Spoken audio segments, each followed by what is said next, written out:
नागपूरच्या कपिलनगर परिसरातून अल्पवयीन मुलीवर अत्याचाराची एक अत्यंत धक्कादायक घटना समोर आली आहे। मात्र या गंभीर घटनेनंतर पोलिसांनी आरोपीला अटक करत केवळ कायदेशीर कारवाईच केली नाही, तर भविष्यात अशा घटना रोखण्यासाठी शहरभर एक मोठी जनजागृती मोहीम सुरू केली आहे। कपिलनगर पोलीस ठाण्यात एका 16 वर्षीय अल्पवयीन मुलीने तिच्यावर झालेल्या अत्याचाराची तक्रार दाखल केली।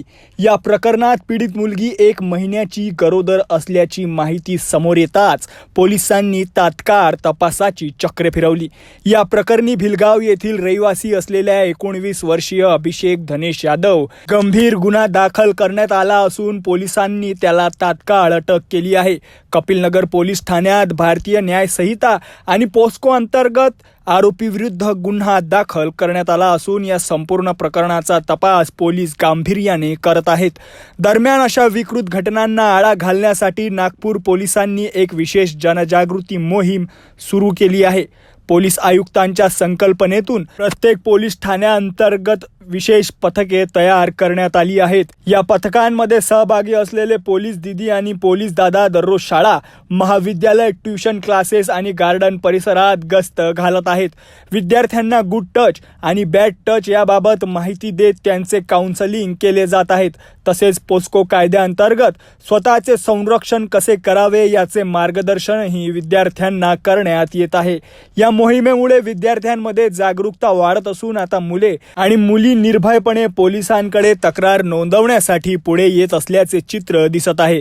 दरम्यान पोलिसांनी पालक आणि नागरिकांना अत्यंत महत्त्वाचे आवाहन केले आहे। आपल्या परिसरात किंवा शाळा ट्यूशनला जाणाऱ्या मुलींना कोणी त्रास देत असल्यास किंवा कोणतीही संशयास्पद बाब आढळल्यास तात्काळ पोलिसांशी संपर्क साधावा असं आवाहन करण्यात आलं आहे। पूर्ण नागपूर शहरामध्ये पोलीस दीदी आणि पोलीस काका हे संकल्पना राबवित आहोत। याद्वारे आम्ही प्रत्येक पोलीस स्टेशनच्या अंतर्गत आम्ही एक पथक तयार केलेलं आहे। पोलीस दीदी आणि पोलीस काका यांचं दररोजचं काम आहे की कुठे शाळा, कॉलेजेस, कुठे ट्यूशन क्लासेस, गार्डन, आणखी ज्या ठिकाणी मुलं मुली एकत्र राहू शकतात आणि काही विरळ वस्ती जिथं आहे, जिथं म्हणजे दाट वस्ती आहे, तशा ठिकाणी पण मुला मुलींना किंवा महिलांना पोक्सो गुन्ह्यासंदर्भात किंवा कुठं बॅड टच गुड टच असेल तर या संदर्भात पण त्यांना काउन्सिलिंग करतायत आणि यामुळे जनजागृती वाढते। यांच्याबद्दल जर असा कुठला अनुचित प्रकार झालाय किंवा एखादा लैंगिक छळाचा प्रकार झालेला असला तर तात्काळ पोलीस स्टेशनला कंप्लेंट देण्यासाठी आम्ही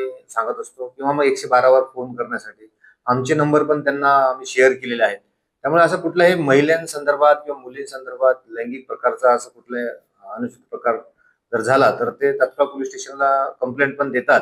माझी याद्वारे नागरिकांना विनंती आहे आणि एक आव्हान आहे की आपल्या आजूबाजूला पण असं काही कुठल्याही प्रकार निदर्शनास आल्यास किंवा कोणी शाळेत जाणाऱ्या मुलींना, ट्युशनला जाणाऱ्या मुलींना कोणी छेडखानीचा प्रयत्न करत असेल, कोणी टॉन्टिंग करत असेल किंवा कोणी महिला ज्या कामावर जातात यांना असा कुठलाही अनुचित प्रकार दिसून आला तर तात्काळ 112 ला फोन करायचा अथवा जवळच्या पोलीस स्टेशनला संपर्क करायचा, जेणेकरून पोलीस स्टेशन तात्काळ त्या कारवाईवर कडक कारवाई करतील। अल्पवयीन मुलांच्या सुरक्षेसाठी समाजातील प्रत्येक घटकाने जागरूक राहणे अत्यंत आवश्यक आहे। नागपूर पोलिसांची ही जनजागृती मोहीम भविष्यात अशा घटनांना रोखण्यासाठी महत्त्वाची ठरणार असल्याचे बोलले जात आहेत।